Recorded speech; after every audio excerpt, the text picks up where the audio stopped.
They warned her with one sentence, simple, final. Let no blood ever touch the sacred river.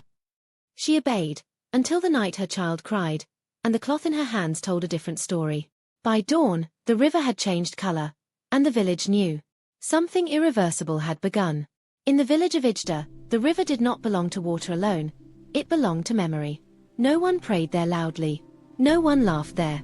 Even children lowered their voices when they passed its bend, because the elders said the river listened and remembered.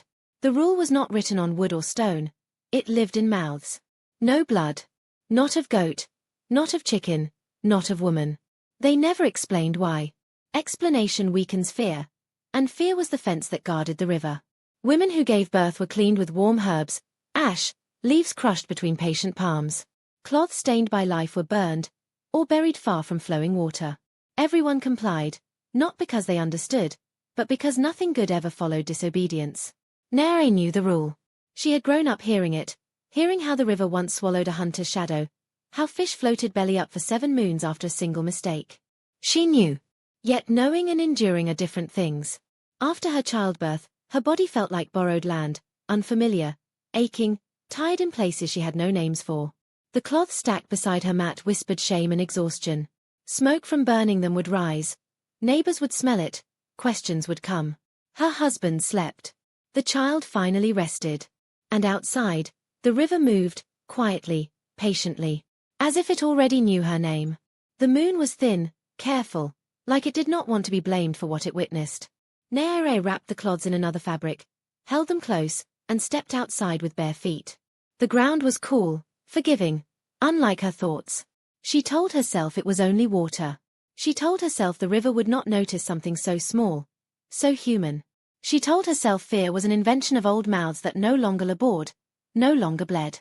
Each step toward the river loosened something inside her, a knot of obedience she had carried since girlhood. She remembered the pain of childbirth, the tearing silence, the way women praised endurance but never stayed to share it. When she reached the bank, the river did not ripple. No frogs called. No insects sang. That was the first warning, and she ignored it. She knelt, dipped the cloth, and pressed. The water accepted it too easily. No splash, no protest, just a slow-spreading darkness, like ink learning to breathe. Nere froze. Pulled the cloth back. Dipped it again, desperate now, hoping movement would erase what her eyes had seen. The river darkened further, not red, not brown, but deep, ancient, like night without stars. Her breath caught. The child cried far away, or maybe inside her head. She rinsed faster, hands shaking, whispering apologies she had never learned properly. When she finished, the river did not clear. It thickened, slowed, and for a moment, she felt watched, not from the banks, but from beneath. By morning, the river was silent in a way no one remembered. Women came with pots, stopped, stared, and did not step closer. The surface was dark, unmoving, reflecting nothing. Even the sky avoided it. Nere stayed indoors, heart drumming, child at her breast, pretending the pounding in her ears was sleep deprivation. She told herself no one had seen her. Night hides many things. Does it not? Then the fish floated up. Not dead, not alive, mouths open, eyes cloudy, drifting like unanswered questions. The first scream came from a girl too young to fear properly. The second from a woman who had once broken the rule, and survived. Elders gathered. No one shouted. Shouting is for confusion. This was certainty. They did not ask if blood had touched the river. They asked whose. Neira's child began to wail, sharp, unending, as if responding to a call only infants could hear. Milk dried in her chest from fear alone. Sweat ran cold. When the riverkeeper arrived, his staff did not touch the ground. He looked at the water, then at the houses, and stopped at Neira's door. He did not accuse. He said only, "The river has named you." Punishment in Ijda was never immediate. That was how it broke you. Neira was not beaten. She was not dragged. She was watched. Her child refused to sleep at night, eyes open, tracking something that moved when no one else did. Her husband's shadow no longer matched his steps. Food lost its taste. Water from other streams turned bitter in her mouth. The river began to move, not forward, not back, but sideways, eating land. Paths disappeared. Farms closest to Neira's home cracked first, soil collapsing as if pulled from below. The elders spoke again. quietly. The river does not take blood without returning it. They ordered Naire never to leave the village. Never to touch running water again. Never to cut her hair, or nails, or skin. Her body had become dead. Each night, she dreamed of washing, endlessly, hands raw, cloth never clean. Each morning, her palms were darker, lines thickened, as if ink had settled beneath her skin. People stopped greeting her. Not out of anger, but fear of proximity. The river had not punished her alone. It had placed her between itself and the village. On the 7th market day, the river finally spoke. Not with sound, but with change. The dark water cleared, suddenly, violently, as if nothing had happened. Fish swam again. Pots filled. Relief spread like fire, fast, careless. Only Naire did not rejoice. Because when the river released itself, it tightened around her. Her child fell silent, not asleep, not crying, just still, eyes fixed on the ceiling. Naire ran to the elders, but they would not touch the baby. The river keeper whispered, "What is washed away must be carried somewhere." By sunset, Naire could no longer see her reflection in bowls, mirrors, water, or metal. It was as if the river had taken her image, leaving only weight. She was told the final truth then. Not explained, just stated. The river had accepted her blood. And in return, it would take her presence. Slowly. From memory. From voice. From the world. And unlike death, this consequence could not be mourned. The first thing Naire lost was sound. Not her hearing, but hers. She spoke, and her words arrived late, thin, like echoes embarrassed to exist. People leaned closer when she talked, then eventually stopped listening altogether. Her voice no longer carried urgency, or authority, or warning. It floated, uncertain, as if unsure it should remain. By the second week, her footsteps stopped leaving marks in the dust. Children noticed first. They ran ahead of her, then turned back, confused, looking at the ground, then at her legs, then at each other. Naire tried to laugh it off, but laughter requires reflection, and no one mirrored it. Her husband began to forget things. Not big things. Not yet. He forgot to bring her food when others were eating. Forgot which mat she slept on. Forgot her favorite name for the child, the one she whispered only at night. When she reminded him, he apologized, sincerely, then forgot again the next day. At the river, something new happened. Each evening, as the sun lowered, a woman-shaped ripple appeared near the bend where Naire had knelt. Not a reflection, not a spirit, just a suggestion of a form, rising, dissolving, repeating. The river keeper saw it and turned away. "The river is learning her shape," he said quietly, "before it finishes taking it." Naire began sleeping less, because each time she closed her eyes, she felt water inside her chest, heavy, patient, waiting to move. The baby stopped crying completely. At first, Naire felt relief. Then fear. The child's eyes followed movement no one else saw, especially near the river, especially at dusk. When Naire carried the baby close to water stored in pots, the child stiffened, breath shallow, fingers curling, as if remembering something older than birth. Milk dried entirely. No herbs helped. No prayers reached. Women came, stood at the doorway, left bowls, but did not cross the threshold. They no longer spoke Naire's name directly. Names attract attention, and attention was dangerous now. One afternoon, Naire caught her husband staring at her, confused, unsettled. "Have you always been this thin?" he asked. She said nothing, because answering would make it worse. At night, the child slept without breath for long moments, then gasped, suddenly, violently, as if surfacing from deep water. Naire counted those moments, hands shaking, knowing one day the breath might forget to return. The river began flooding paths that led away from Naire's home, but never touched her door. It circled her, isolating, marking. The elders understood then. The river was not angry anymore. It was claiming. And claims, once acknowledged, do not reverse. They finally told her what had never been spoken aloud. Long ago, when the village was new, a woman washed blood in the river to save herself shame. Just like Naire. The river did not kill her. It erased her belonging. She lived, aged, breathed, but slowly became invisible to memory. People forgot conversations with her mid-sentence. Her children grew up feeling watched, but unloved, unable to remember why. When she died, no one noticed. The river carried her name instead. That was why blood was forbidden. Not because it angered the river, but because blood binds. Nera listened, calm, hollow, as if the truth had arrived too late to matter. "What about my child?" she asked. The elders looked away. That night, Nera stood by the river again. Not to wash, not to beg, but to listen. The water moved differently now, recognizing her. The surface bent inward, leaning, like a mouth learning speech. She felt lighter, thinner, as if pieces of her were already stored elsewhere. Behind her, the village slept, peacefully, because the river was quiet again. Only Nayara paid the cost. Names began falling out of Nayara's mind. First neighbors. Then paths. Then the words for emotions. She recognized fear, but not the word. Recognized love, but not its sound. Her husband passed her one morning, nodded politely, and walked on. Later that day, he asked someone else who the strange woman near his house was. The child no longer reacted to Nayara's touch, only to water. When rain fell, the baby calmed. When Nayara wept, nothing.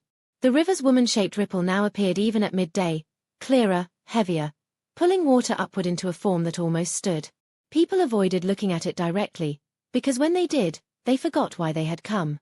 Nayara stopped casting shadows at sunset.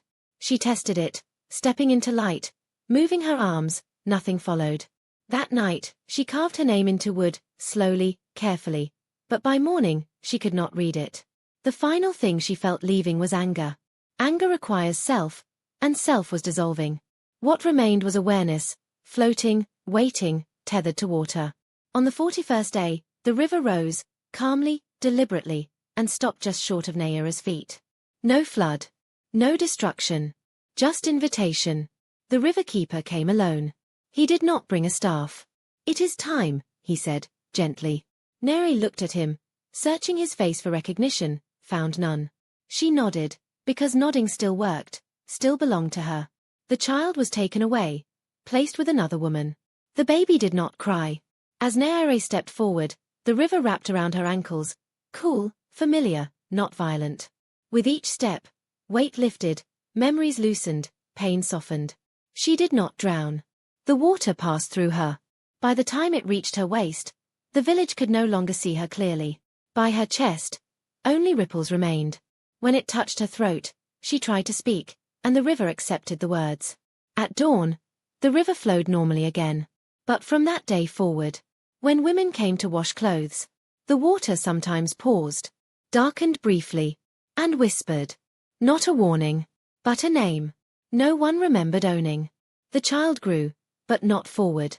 Days passed, then moons, and the body lengthened, teeth came, hair thickened, yet something inside remained paused, listening.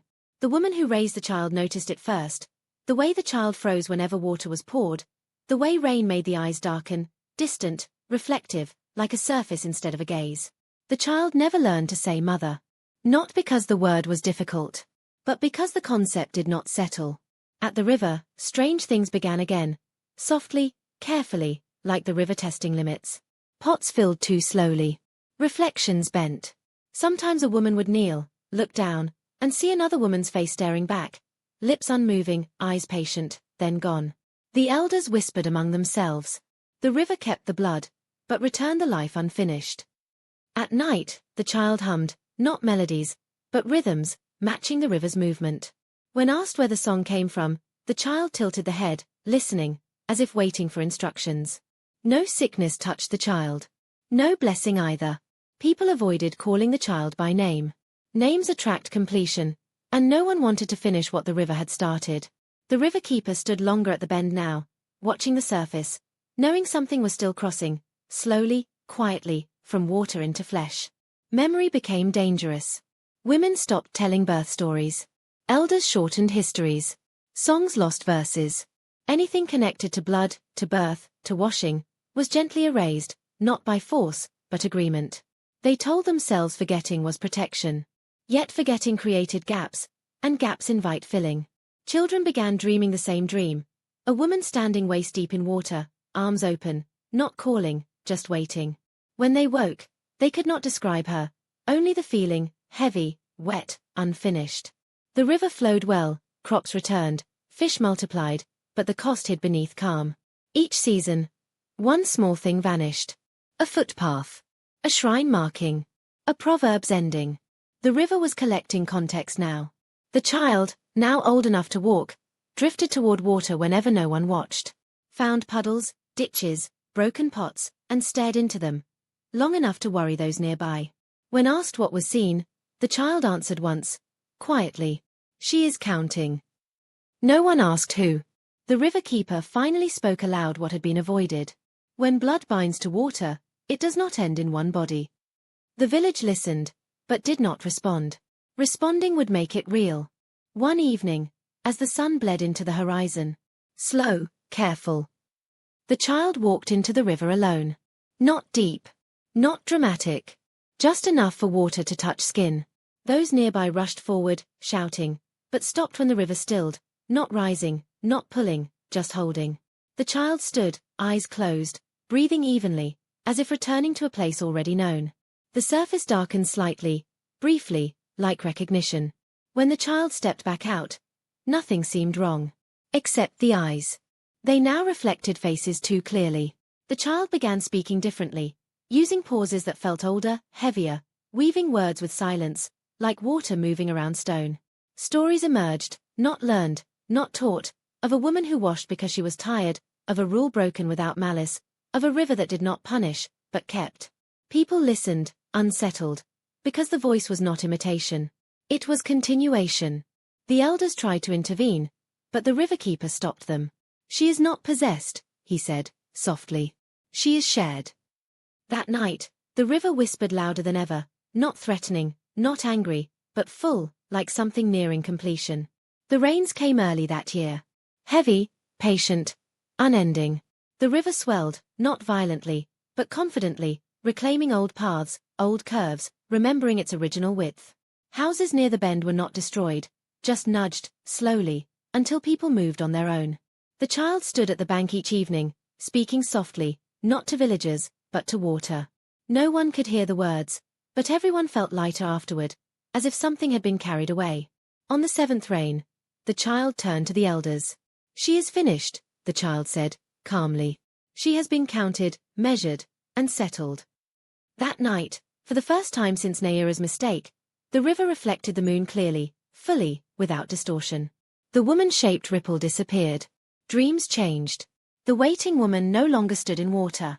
She walked away, dry, light, whole. In the morning, the child slept deeply, breathing steady, normal, human. When woken, the child asked for food, laughed, cried, complained, like any other. The riverkeeper knelt, touched the water, and exhaled. The debt had closed. Years passed. The rule remained, unchanged. No blood in the sacred river. But now, it was spoken differently. Not as fear. As memory. Women taught daughters not just what, but why, without details, without names, because names return things. The river flowed clear, generous, but never careless. Sometimes, on quiet mornings, the surface darkened briefly, then cleared, as if breathing. The child grew, lived, married, never returned to the river alone, never washed cloth there, never explained why. Only once, much later, did the child stand at the bank, place a palm on the water, and whisper, "I remember enough." The river moved on, and the village learned the hardest truth. Some rules are not about punishment, but about what the world is willing to carry, and what it will never forget. Long after the elders who knew Naira's name had turned to dust, long after the child had grown and left no trace of strangeness behind, the river remained. Clear, obedient, generous. Outsiders came and called it harmless. They drank from it without listening. They laughed beside it without lowering their voices. The village never corrected them. Because rules spoken too loudly lose their teeth. But sometimes, rarely, when a woman came to the river carrying cloth too tightly wrapped, when her eyes avoided the surface a little too deliberately, the water would still, just for a breath. Not dark. Not angry. Still. And in that stillness, the woman would feel it. A pressure behind the ribs. A memory that was not hers. A quiet knowing that some things, once given to water, are not returned clean. Those women always turned away. The village survived because of that. And the river, having taken blood once, never needed to take it again. It had learned the weight of a woman, the cost of silence, and the danger of being washed when one should be carried. So it flowed. remembering, without forgiving, without hunting, without forgetting. And that was the hardest consequence of all.